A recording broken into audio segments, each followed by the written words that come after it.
Hello दोस्तों, good morning. मैं आपको बहुत ही अच्छी किताब के बारे में बताने जाने वाला हूँ। वो किताब का नाम है एटॉमिक हैबिट, जो अंतर्राष्ट्रीय बेस्ट सेलर किताब है। और वो किताब के लेखक है जेम्स क्लियर। वो बहुत ही फेमस लेखक है।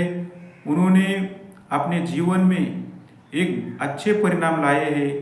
अब ये अच्छे परिणाम एक अच्छी आदतों की वजह से हुए हैं। मतलब हम अगर हमारे जीवन में अगर छोटे छोटे अच्छे बदलाव लाते हैं तो उसके असाधारण परिणाम होते हैं। तो उन्होंने एक किताब में अपनी खुद की कहानी पहले एक्सप्लेन की है, बताई है। तो उनका परिचय भी दिया है कि वो जब हाई स्कूल में थे तो उनके जीवन में क्या हुआ।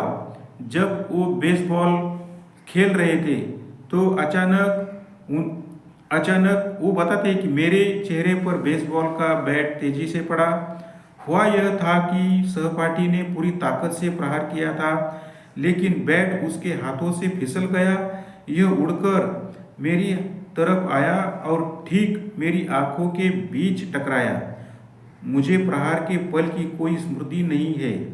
बैट इतनी तेजी से मेरे चेहरे से टकराया कि इसने मेरी नाक को यू आकार में दबाकर विकृत कर दिया।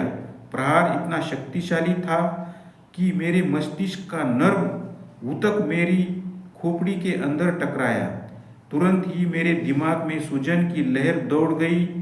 एक ही पल में मेरी नाक टूट गई, मेरी खोपड़ी में बहुत से फ्रैक्चर हो गए और मेरी आँख के खांचे भी अस्त व्यस्त हो गए थे। जब मैंने अपनी आंखें खोली तो मैंने देखा कि लोग मुझे घूर रहे थे और मदद करने के लिए दौड़ रहे थे। जब मैंने नीचे देखा तो मुझे अपने कपड़ों पर लाल धब्बे दिखे। मैंने एक सहपाठी ने अपनी शर्ट उतार कर मुझे दे दी। खून के धार रोकने के लिए मैंने एक शर्ट अपनी टूटी नाक पर लगा ली थी। मैं सदमे में था और चकरा रहा था। मुझे दरअसल पता नहीं था कि मुझे इतनी गंभीर चोट लगी। मेरे टीचर ने मेरे कंधे पर अपनी बाहें रखी और हम पैदल ही नर्स के ऑफिस की तरफ जाने लगे, जो काफ़ी दूर था।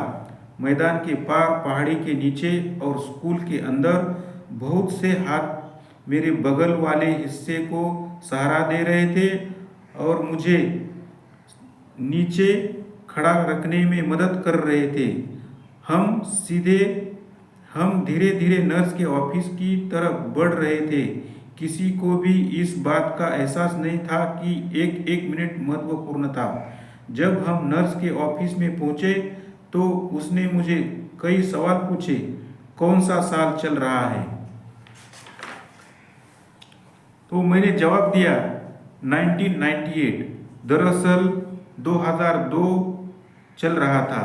अमेरिका का राष्ट्रपति कौन है? मुझे पूछा गया। मैंने कहा बिल क्लिंटन। सही जवाब था जॉर्ज डब्ल्यू बुश। तुम्हारी माँ का नाम क्या है? मैंने अटक गया और 10 सेकंड तक अटक रहा था। पैटी, मैंने आखिरकार कहा और इस तथ्य को नज़रअंदाज कर दिया कि मुझे अपनी माँ का नाम याद रखने में 10 सेकंड लग गए थे। यह आखिर सवाल है जो मुझे याद है। मेरा शरीर मेरे मस्तिष्क की तेजी से बढ़ती सूजन को संभाल नहीं सकता था, इसलिए एम्बुलेंस आने से पहले मैं बेहोश हो गया। कुछ ही मिनट के बाद मुझे स्थानीय अस्पताल में ले गया। वहाँ पहुँचने के कुछ ही समय के बाद मेरे शरीर के गतिविधियों बंद होने लगी। मुझे थूक निकलने और सांस लेने जैसे बुनियादी काम करने में काफ़ी मुश्किल आने लगी। तभी मुझे उस दिन का अकड़न का पहला दौरा पड़ा। फिर मेरी सांस पूरी तरह रुक गई। डॉक्टरों ने तेज़ी से मुझे ऑक्सीजन दी और वे इस निर्णय पर पहुंचे कि स्थानीय अस्पताल इस स्थिति का ज़्यादा अच्छी तरह नहीं संभाल सकता। उन्होंने एक हेलीकॉप्टर को बुलाया ताकि मुझे सिनसिनाटी के ज़्यादा बड़े हॉस्पिटल में पहुंचाया जा सके। मुझे स्ट्रेचर पर लिटाकर इमरजेंसी रूम के दरवाजे से बाहर निकाला। हेलीकॉप्टर सड़क के पार खड़ा कर दिया। उबड़ खाबड़ फुटपाथ पर स्ट्रेचर आवाज कर रही थी जब एक नर्स मुझे धक्का रही थी और दूसरी नर्स पंप से मुझे सांस दे रही थी। कुछ ही पल पहले मेरी माँ अस्पताल आ गई थी और वे भी मेरे साथ हेलीकॉप्टर में चढ़ गई।